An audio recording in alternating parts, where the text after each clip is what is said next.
हम पढ़ेंगे countdown mathematics book 4, ठीक है। आपने बुक 4 का जो है हमारा मंथ ऑफ जुलाई का काम स्टार्ट, मंथ ऑफ अगस्त का काम स्टार्ट होगा, ठीक है। आपने एक्सरसाइज चैप्टर 2 पढ़ा था, तो चैप्टर 2 का हमने 2A और 2B जो है वो हमने पढ़ी थी मंथ ऑफ जुलाई में। अब हम मंथ ऑफ अगस्त का काम स्टार्ट करेंगे, ठीक है, एक्सरसाइज 2C से। तो देखिए एक्सरसाइज 2C का क्वेश्चन नंबर 1, 2, 3 ये आप स्किप कर दें, ठीक है। ये सवाल आपको नहीं करवाए जाएंगे। Fill in the blanks, true false और चूज द करेक्ट आंसर, ठीक है। डायरेक्ट हम यहाँ पे क्वेश्चन नंबर 4 पे आ जाएंगे, ठीक है। वो सारी जो fill in the blanks and true false हैं वो सारे फैक्टर्स के हैं जो कि हम पीछे पढ़कर आ चुके हैं, ठीक है। अब यहाँ पे देखिए क्वेश्चन नंबर 4 है, find the factors of the following numbers. अब यहाँ पे आपने किस तरह से इसे सॉल्व करना है, देखिए पहले आपने अपनी कॉपी में मंथ ऑफ अगस्त की हेडिंग डालनी है, ठीक है। मंथ ऑफ अगस्त की हेडिंग डालने के बाद आपने एक्सरसाइज का नाम मेंशन करना है, ठीक है, एक्सरसाइज 2C। इसके बाद क्वेश्चन नंबर 4 लिखना है। अब यहाँ पे देखिए क्वेश्चन नंबर 4 है, find the factors of the following numbers. मैं आपको C पार्ट सॉल्व करके दिखा रही हूँ। इसमें सिर्फ और सिर्फ हमें ये करना है कि 18 के फैक्टर्स बताने हैं। देखिए 18 के फैक्टर्स बताने कि 18 जो है वो कौन कौन से टेबल में आता है, ठीक है। अब यहाँ पे देखिए, अब यहाँ पे 18 मल्टीप्लाई बाय 1, 18 को अगर मैं 1 से मल्टीप्लाई करूँगी तो मेरे पास क्या आएगा 18, ठीक है।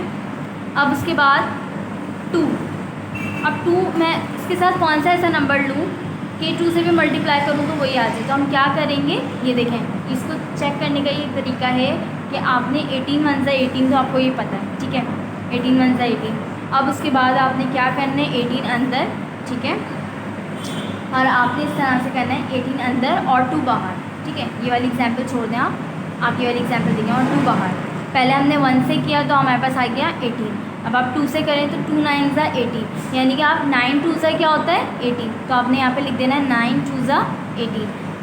पहले हमने 1 से मल्टीप्लाई किया, 1 8 ज़ा 1, 18 ज़ा 18, 2 9 ज़ा 18। अब उसके बाद आपने किससे करना है, 3 से करना है। आप 3 से डिवाइड करके देखिए, आपने 18 अंदर रखा, 3 बाहर रखा, 3 6 ज़ा 18, यानी कि हम इसको इस तरह से पढ़ सकते हैं 6 3 ज़ा 18 या 3 6 ज़ा 18, बात एक ही है, ठीक है। तो अब आपने यहाँ पे लिख दिया 6 3 ज़ा 18। अब उसके बाद आपने क्या करना है, 4 से भी कर लेते हैं हम, 4 और 18 अंदर। अब 4 के टेबल में 18 आता है, 4 5 ज़ा 20, 4 1 ज़ा 4, 4 2 ज़ा 8, 4 3 ज़ा 12, 4 4 ज़ा 16, 4 5 ज़ा 20। तो यानी कि 18 नहीं आता, 4 के टेबल से नहीं होगा, 5 के टेबल से भी नहीं हो सकता, ठीक है। 6 के टेबल से 6 1 ज़ा 6, 6 2 ज़ा 12, 6 3 ज़ा 18। लेकिन हम यहाँ पे देखें 6 3 ज़ा 18, वही बात एक ही है, 6 3 ज़ा 18 पढ़े हैं, 3 6 ज़ा 18 पढ़े हैं, हम ये लिख चुके हैं, ठीक है। 7 की टेबल से देख लें, 7 1 ज़ा 7, 7 2 ज़ा 14, नहीं आ सकता, फिर 7 3 ज़ा 21 होता है। इसके बाद 8 1 ज़ा 8, 8 2 ज़ा 16, नहीं आएगा यहाँ पे भी। 9 1 ज़ा 9, 9 2 ज़ा 18। तो हम 9 2 ज़ा 18 करें या 2 9 ज़ा 18 करें, बात एक ही है, ठीक है। तो यहाँ पे जो है 9 2 ज़ा 18 लिखा हुआ है।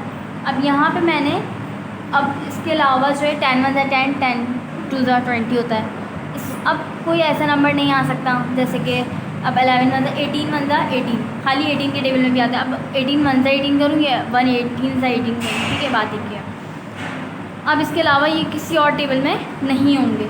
अब इस तरह से आपने लाइन से फैक्टर्स उतार लेना है, पहले 1 2 3 6 9 और 18। ये सारे फैक्टर्स किसके, 18 के फैक्टर्स हैं, यानी कि 1 में भी आ रहा है 1 18 ज़ा 18, 2 के टेबल में भी आ रहा है 18, 3 के टेबल में भी आ रहा है 18, 6 के टेबल में भी आ रहा है, 9 के टेबल में भी आ रहा है और 18 अपने टेबल में भी आ रहा है, ठीक है।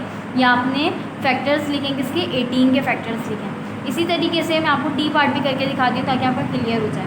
ये देखिए 21 है। अब 21 सबसे पहले हम इसको किससे मल्टीप्लाई करेंगे, 1 से, ठीक है। 21 मल्टीप्लाई बाय 1 तो क्या हो जाएगा, 21 आ जाएगा। उसके बाद 2 से मल्टीप्लाई करेंगे, तो हम 2 से मल्टीप्लाई करेंगे तो इसके साथ कौन सा नंबर लें, जैसे यहाँ पे मैंने 2 लिया और यहाँ पे 21 लिखा हुआ है, तो मैं यहाँ पे कौन सा नंबर लूँ। तो इसको फाइंड करने के लिए हमें क्या करना पड़ेगा, डिवाइड, 21 अंदर 2 बाहर, ठीक है। अब ये नहीं आ सकता इसलिए मैंने यहाँ पे नहीं लिखा, इसलिए हम नहीं लिखेंगे क्योंकि ये 21 के टेबल से डिवाइड नहीं हो रहा, 21 सही है, 2 के टेबल से डिवाइड नहीं हो रहा। उसके बाद अब मैंने यहाँ पे लिखा 21 अंदर 3 बाहर, 3 7 ज़ा 21, तो यानी कि 3 को 7 से मल्टीप्लाई करूँगी या 7 को 3 से मल्टीप्लाई करूँगी तो मेरे पास आंसर आ जाएगा। तो मैंने लिख दिया 7 3 ज़ा 21, ठीक है। उसके बाद 4 से कर लेते हैं हम, 4 और 21 अंदर, तो 4 4 1 ज़ा 4, 4 2 ज़ा 8, 4 3 ज़ा 4 5 ज़ा 20, तो 4 6 24 हो जाएगा, तो ये नहीं हो सकता। 5 की टेबल से भी नहीं हो सकता। 6 6 1 6 6 2 12, 6 3 18, 6 4 24, ये भी नहीं हो सकता। 8 1 8 8 2 3 8 3 24, नहीं हो सकता। 9 1 9 9 2 18, 9 3 27, ये भी नहीं हो सकता। ठीक है, जहाँ जहाँ 21 आए बस आप वहाँ पे स्टॉप कर दें। ठीक है, अब आपने 7 3 21, ठीक है, 7 3 21 होता है। उसके बाद ये इसके अलावा और मज़ीद किसी भी टेबल में नहीं आ सकता। आप 4 से करके देख लें, 5 से करके देख लें, 6 7 8 9, जिससे आप, और अब लास्ट में क्या बचा 21, अपना ही टेबल। तो ये बात एक ही, 21 मल्टीप्लाई बाय 1 लिखूँ या 1 मल्टीप्लाई बाय 21 लिखूँ, बात एक ही है ना, 21 आएगा। तो इसका मतलब एक ही है, तो हमने यहाँ पे ये लिखना, ये नहीं लिखा। अब आपके पास फैक्टर्स कौन कौन से हैं? आपने पहले 1 लिखा, 3 लिखा, 7 लिखा और 21 लिखा। 1 3 7 और 21, इस तरह से आपने लिख दिया। ठीक है, ये हैं आपके फैक्टर्स। अब आपने क्या करना है, इसका मैंने अभी आपको 18 और 21 करके दिखाया, आपको 9 और ये A B C और D, ये चारों पार्ट आपको अपनी कॉपी में करना है। इसके बाद क्वेश्चन नंबर 5 पे आ जाएँ। Right yes and no, yes and no. अच्छा, ए पार्ट में देखें, is 12 is a factor of 36। अब इसमें कह रहे हैं क्या 12 जो है वो फैक्टर है 36 का। अब आप ये किस तरह से फाइंड कर सकते हैं? आप ये देखें कि 12 जो है वो 36 की टेबल में आ रहा है, तो 12 की टेबल में 36 आ रहा है। 12 1 12, 12 2 24, 12 3 36। ठीक है, तो ये हो जाएगा, इसका मतलब है कि ये इसका फैक्टर है। ठीक है, तो आपने यहाँ पे लिख दिया यस। अब देखिए 7 की टेबल में 45 आ रहा है। 7 1 7, 7 2 14, 7 3 21, 7 4 28, 7 5 35, 7 6 42। ठीक है, 7 6 42 और 7 5 7 7 49, तो यानी कि ये नहीं आ रहा। ठीक है, तो ये नो लिख देंगे आप यहाँ पे। इसी तरह से सी पार्ट देखें, 6 इज़ अ फैक्टर ऑफ 66। तो ये देखें 66 में आ रहा है कि जब हम इसको डिवाइड करके देख लें आप, कि 6 की टेबल से कंप्लीट डिवाइड हो रहा है। लेकिन 16 को जब मैं 11 से मल्टीप्लाई करूँगी तो क्या हो जाएगा, 16 11 66 या 11 16 66। ठीक है, बात एक ही है, तो यहाँ पे यस लिख देंगे। 20 इज़ अ फैक्टर ऑफ 100। 20 की टेबल में 100 आता है, तो अगर मैं 20 को मल्टीप्लाई करूँ 5 से तो आ जाएगा आपके पास 100। ठीक है, यानी कि 20 की टेबल में 100 आता है। इसके बाद 16 की टेबल में 64 आता है। 16 की टेबल में 64, अगर मैं 16 को 4 से मल्टीप्लाई करूँ, ठीक है, 16 1 16, 16 2 32, 16 3 48, 16 4 64। ठीक है, तो 16 4 क्या हो जाएगा आपके पास 34। तो आपने यहाँ पे यस लिख देना है। इस तरह से आपने ब्लैंक्स फिल करनी है। उसके बाद क्वेश्चन नंबर 6 पे आ जाए। क्वेश्चन नंबर 6 अब यहाँ पे देखेंगे, ये भी वैसे ही है। इसमें write down the factor of this number, how many factors each of the number है, यानी कि इसमें भी आपने फैक्टर लिखना है। मैं आपको सी पार्ट करके दिखा रही हूँ। देखिए सी पार्ट में सबसे पहले हमने लिया 51 को आप मल्टीप्लाई करें 1 से तो आपके पास आ जाएगा 54। उसके बाद आपने यहाँ पे 2 लिखा और यहाँ पे 54 लिखा। देखिए आपने यहाँ पे इस तरह से लिखते जाना है। 2 पहले आपने 1 से किया, फिर उसके बाद आपने 2 से करेंगे, तो 54 डिवाइड बाय 2 इस तरह से आपने लिख दिया। 54 अंदर और 2 बाहर, 2 2 4, 1 बचा और 4 उतार लिया, 2 7 14, तो आपके पास रिमाइंडर कुछ भी नहीं बचा। तो आपके पास क्या है, यानी 27 को अगर मैं 2 से मल्टीप्लाई करूँगी तो मेरे पास क्या आ जाएगा 54। तो आपने यहाँ 2 इधर लिखा, 27 इधर लिख दिया। बात है कि 27 मल्टीप्लाई करेंगे आप 2 से, या 2 को मल्टीप्लाई करेंगे 27 से, बात है। ठीक है, आपने इस तरह से लिख दिया। उसके बाद 3 से चेक कर लेते हैं हम। 54 अंदर 3 बाहर, 54 अंदर 3 बाहर, 3 1 3, 5 में से 3 माइनस करेंगे 2 बचा, 4 एज इट इज आ जाएगा, 3 8 24। ठीक है, तो 3 8 24, रिमाइंडर ख़त्म। ठीक है, कुछ भी नहीं बचा। आपके पास क्या है 18, यानी 18 को अगर आप 3 से मल्टीप्लाई करेंगे तो आपके पास आ जाएगा 54। उसके बाद आपने क्या करना है, 4 से करके देखना है। 4 से करेंगे आप, देखें 4 1 4, आपके पास बचा 1 और यहाँ पे उतर गया 4। 14 के टेबल में 4 नहीं आता, 4 के टेबल में 14 नहीं आता, तो इसका मतलब है कि ये 4 से नहीं होगा, 5 की टेबल से भी नहीं होगा, 6 की टेबल से भी नहीं होगा। ठीक है, 6 की टेबल से करके देख लेते हैं, बल्कि हम 6 आपने यहाँ पे 54 अंदर 6 बाहर, तो 6 9 ठीक है, 6 की टेबल में 54 आते हैं, 6 9 54। ठीक है, तो आपने 6 9 से यहाँ पे लिख दिया इस तरह से, 6 9 या 9 6 54, इस तरह से आपने लिख दिया। ठीक है, मैंने इसको इस तरह से यूँ लिखा है कि 1 2 3 इस तरह से चलते रहे हैं। ठीक है, अब उसके बाद 10 6 अब में 10 5 50 होता है, ठीक है, 54 नहीं हो सकता। अब इसके अलावा जो है ये इस टेबल में आ रहा है, 54 अपने टेबल में आ रहा है, 12 की टेबल में भी नहीं आ रहा है, इसके अलावा और किसी भी टेबल में नहीं आ रहा है, ठीक है, क्योंकि 18 का भी हो गया। 18 3 सा करें या 3 18 सा करें, 27 मल्टीप्लाई बाई 2 करें या 2 मल्टीप्लाई बाई 27 करें, 54 मल्टीप्लाई बाई 1 करें या 1 मल्टीप्लाई बाई 54 करें, बात एक है, ठीक है। तो ये आपकी फैक्टर्स आपने इस तरह से करें 1 2 3 6 9 18 24 और 54, इस तरह से आपने सारे फैक्टर्स उतार लिए, ये आपके आंसर है। अच्छा, यहाँ पे आपको क्या करना है, सी पार्ट जैसे मैंने आपको सॉल्व करके दिखाया है, आपको ए और बी पार्ट करना है, ए बी सी ये तीनों पार्ट आपको अपनी कॉपी में करने हैं, डी ई एफ ये आपको नहीं करना, ठीक है। अच्छा, यहाँ पे जो है मैंने अभी एक्सरसाइज स्टार्ट करी थी, आपको एक्सरसाइज 2C के मैंने आपको 3 क्वेश्चन करवाएं, ठीक है। Fill in the blanks, true false और चूज द करेक्ट आंसर मैंने आपको छुड़वा दिए हैं, ठीक है। उसके बाद आ जाएँ आप एक्सरसाइज 2D पर, ठीक है। एक्सरसाइज 2D में आपने fill in the blanks, true false और चूज द करेक्ट आंसर आपने छोड़ देनी है, ठीक है।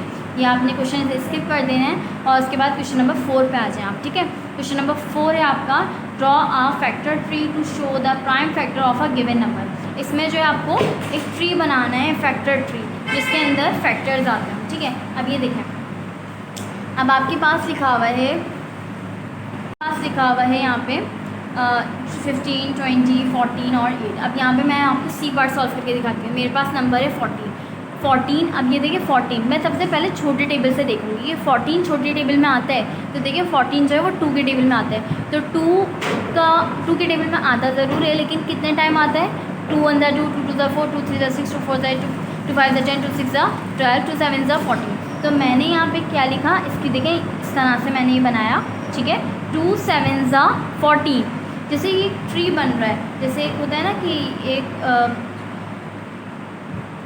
जैसे होता है एक शाख से जो है 3 4 निकल रही होती हैं, इसी तरीके से इस नंबर से जो है इतने नंबर्स निकलने हैं। तो ये देखें 2 7 क्या हो जाएगा 14, मैंने 2 यहाँ रखा 7 इधर, तो 2 7 क्या हो जाएगा 14। तो इसके फैक्टर्स कौन, अब ये देखें 2, अब इसका कुछ भी नहीं हो सकता, ये इसका क्या लिखूँगी मैं कि ये कौन सी टेबल में आता होगा, 7, इससे भी आगे कुछ नहीं हो सकता। 14 का तो मैं लिख सकती हूँ कि 2 7 क्या होता है 14, तो मैंने यहाँ पे इसके फैक्टर लिख दिए 2 और 7। मुझे यहाँ पे क्या लिखना था, ड्रॉ हाउ मैनी फैक्टर्स। अच्छा, मुझे यहाँ पे बताने थे, यहाँ पे मुझे बताने थे इसके फैक्टर्स शो करने थे, ट्री बना के इसके फैक्टर्स शो करने थे, जो कि मैंने इसके फैक्टर्स शो कर दिए, ठीक है। 2 मल्टीप्लाई बाय 7 14 के बराबर होगा, 14 = 2 मल्टीप्लाई बाय 7, ये आपका आंसर है, ठीक है। इसी तरीके से डी पार्ट देखें, डी ये है। अब 20 2 के टेबल में आता है, बिल्कुल आता है, कितने टाइम आता है 2 10 20। तो मैंने यहाँ पे इस तरह से लिखा, एक ये बनाई 2 10 क्या हो गया 20, 2 10 20। उसके बाद अब ये 2 तो नहीं मज़ीद हो सकता, ये 10 हो सकता है। 10 किसके टेबल में आता है, 2 के टेबल में आता है। कितने टाइम आता है, पहले मैंने बनाया 2, फिर उसके बाद कितने टाइम आते हैं 2 5 10, ठीक है, 2 5 10 किया मैंने यहाँ पे।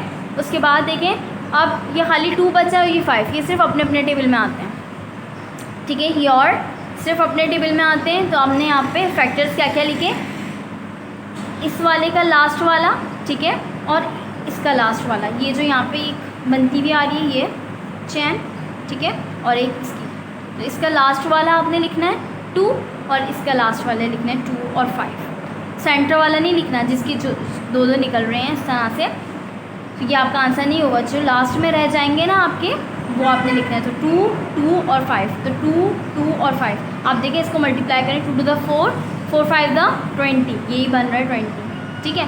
ये इसके फैक्टर्स हैं 2 मल्टीप्लाई बाय 2 मल्टीप्लाई बाय 5। अच्छा, यहाँ पे देखिए मैं आपको बता देती हूँ कि आपने जैसे मैंने सी और डी पार्ट करवाया, आपने A B C D part अपनी कॉपी में करना है, ई से लेकर जी पार्ट तक आपको नहीं करना, ठीक है। उसके बाद आपने क्या करना है, question number 5, draw as a difference factors of tree as you can to show the prime factor of this number. अच्छा, आपने यहाँ पे भी प्राइम फैक्टर से शो करना है। अब यहाँ पे देखें 60 है, अच्छा 60, अब 60 पहले मैं 2 का करूँगी, तो 2 को मैं अगर मैं 30 से मल्टीप्लाई करूँ तो क्या हो जाएगा, मेरे पास 60 आ जाएगा। देखें 30 मल्टीप्लाई बाय 2, तो 2 0 0 2 3 6 आ गया। तो ये मैं यहाँ पे मैंने लिया 2 को मैं 30 से मल्टीप्लाई करूँगी तो मेरे पास आ जाएगा 60। अब ये मज़ीद 2 तो नहीं हो सकता क्योंकि 2 सिर्फ अपने टेबल में आता है, लेकिन ये 30 तो और भी टेबल्स में आता है। तो 2 क्या ये 2 के टेबल में आ सकता है? ये 2 के टेबल में नहीं आएगा, सिंपली ये किसके टेबल में आ सकता है, क्योंकि ये 2 के टेबल से हो जाएगा। 2 को मैं अगर 15 से मल्टीप्लाई करूँगी तो मेरे पास आ जाएगा 30, ठीक है। 2 को मैं 15 से मल्टीप्लाई करूँगी तो मेरे पास आ जाएगा 30।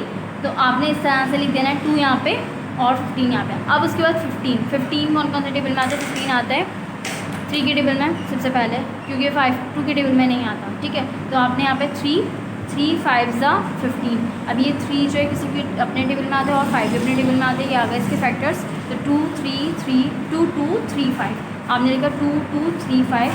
जब आप इन सबको मल्टीप्लाई करेंगे तो आपके पास आ जाएगा 16। 2 to the 4 4 3 ज़ा 12, ठीक है।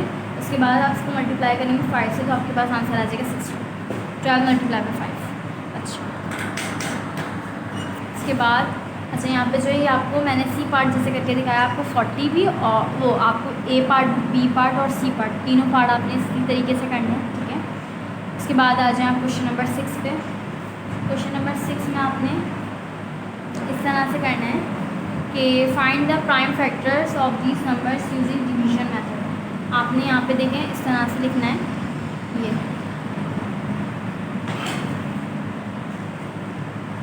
आपने यहाँ पे क्वेश्चन लिखा। अब आपने इस तरीके से इसको सॉल्व करना है, इसको फैक्टर्स निकालना है, प्राइम फैक्टर्स। आपने क्या किया 3 3 3 में लिख दिया, 3 1 ज़ा 3 3 1 ज़ा 3 3 1 ज़ा 3। उसके बाद ये कौन से टेबल से हो रहा है, क्योंकि 2 के टेबल से नहीं हो रहा है, हम छोटे से छोटा नंबर लेंगे। उसके बाद यहाँ पे लिखा हुआ है 1 1 1, तो ये भी 3 के टेबल से हो रहा है। 3 3 ज़ा 9, ठीक है। 3 3 ज़ा 9। अब ये क्या है, पूरा नंबर 11 है ना, 1 तो नहीं ले सकते हम क्योंकि तो छोटा नंबर हो जाएगा, तो हम 11 कर लेते हैं इसे, 11 में से करेंगे। 3 3 ज़ा 9 हो गया, इसमें से क्या बचा 10 11, यानी कि इसमें से 2 नंबर बच रहे हैं, तो हमने 2 नंबर इसको दे दिए बराबर वाले को। ये क्या हो गया 21 हो गया। 3 7 ज़ा 21 हो गया। उसके बाद 37 अपने टेबल में आते हैं, तो हमने 37 लिख दिया। 37 1 ज़ा 37। इसके जो फैक्टर्स आए वो कौन कौन से आए, 3 3 37। ये किसके फैक्टर्स आए, ये आए हैं आपके पास 3 3 3 के फैक्टर्स आ गए आपके पास, ठीक है। ये आपका आंसर है, आपने फैक्टर्स लिख दिए। इसमें सिर्फ और सिर्फ आपको प्राइम फैक्टर्स मालूम कर देते हैं। आपने यहाँ पे लिख देना प्राइम फैक्टर्स ऑफ, इस तरह से प्राइम फैक्टर